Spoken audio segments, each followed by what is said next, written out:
আজকে আবার একটি নতুন ব্লগস নিয়ে চলে এলাম। তো কবে থেকে ভাবছি একটা কিছু কিনবো ঠাকুরের জন্য, তো কেনার হচ্ছে না। দুদিন গেছিলাম, তো আজকে সন্ধ্যাবেলা চলেই গেলাম। আর আমাদের এদিকে কিন্তু প্রচুর বৃষ্টি হচ্ছে, মানে সেই না, মোটামুটি যা বৃষ্টি হচ্ছে গাছগাছরা এগুলির জন্য ভালোই মোটামুটি, কিন্তু বেশি বৃষ্টি হলেও এখন ভয় লাগে। সত্যি কথা বলতে কি, আমরা তো ভালোই থাকি, কিন্তু অন্যদের কত বিপদ কত কষ্ট সেটা নিজের চোখে দেখেছি। তো তাই আর বৃষ্টিটা আর বেশি আসলে মনটা খারাপ হয়ে যায়। যাই হোক, সেই দোকানে চলে গেলাম। তো একটা পছন্দ হয়ে গেছে যেটা কেনার। তো কতদিন ধরে ভাবছি কিনবো।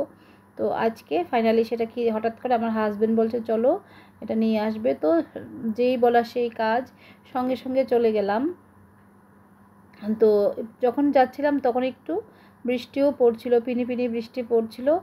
তো যাই হোক, সেই বৃষ্টিটা ভেজার মতো বৃষ্টি না যে ভিজে যাব, তেমন কোনো বৃষ্টি নয়, মোটামুটি একটু একটু করে পড়ছিল।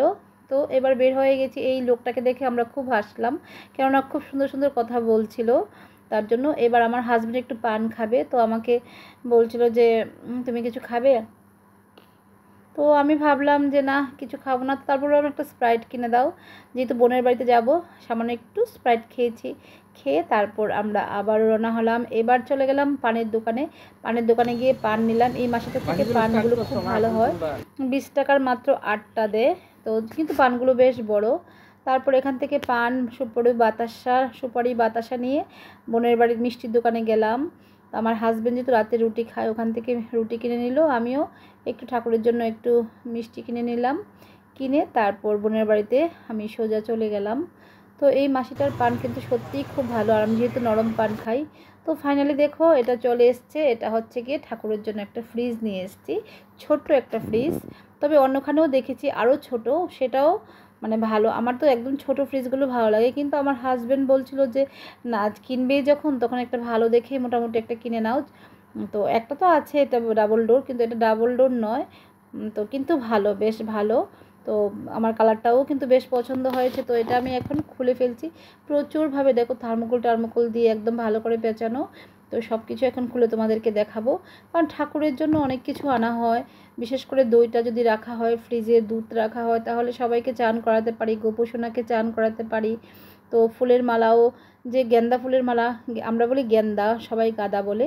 তো গেন্দা ফুলের মালাগুলোও কিন্তু 2-3 দিন পরেই শুকিয়ে যায়। তো এখানে রেখে দিলে ভালো থাকবে, তার জন্য মিষ্টি টিষ্টি কোটায় ভরে রাখলেও কেমন জানি লাগে, একটা গন্ধ হয়ে যায়। তার জন্য এই ফ্রিজটা বিশেষ করে আনা।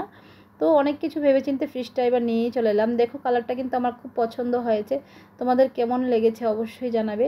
আমার কিন্তু খুব ভালো লেগেছে ফ্রিজটা। তো দেখো সিস্টেমও খুব ভালো।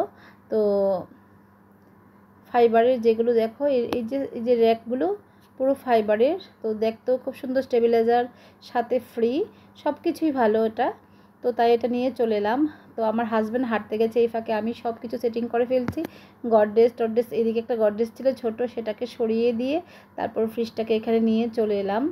তো কেমন লেগেছে তোমরা অবশ্যই জানাবে। তো চলো, সবাই ভালো থেকো।